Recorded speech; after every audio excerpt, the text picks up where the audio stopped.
A new study from the American Cancer Society shows black men are 1.5 times more likely to be diagnosed with prostate cancer than white men. But what seems to be the cause of all of that?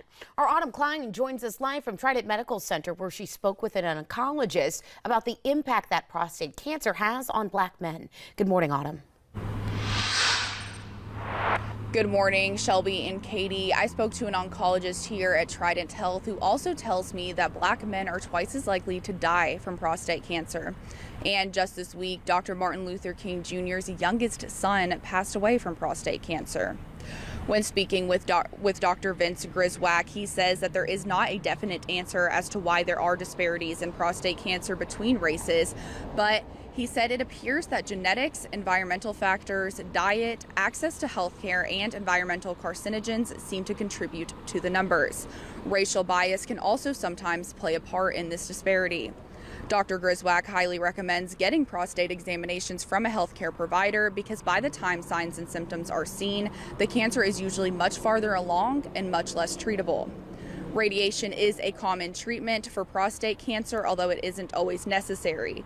Dr. Griswack says he has seen many black men with prostate cancer here in the Low Country, and while it is his job, it is always hard for him to diagnose people, especially when in the later stages.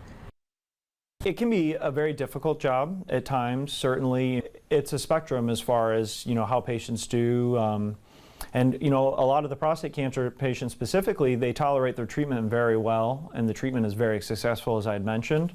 Thankfully, because we're catching most patients at that early stage. But yeah, it can definitely be an emotional job at time. But seeing the patients do well and those positive success stories are kind of what helps keep you going through a tough day.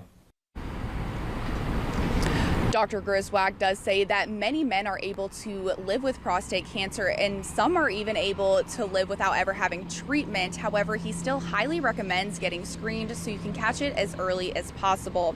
Dr. Griswack says that it is recommended for black men to begin prostate cancer screenings as early as the age of 40. Live in Charleston, Autumn Klein, Live 5 News.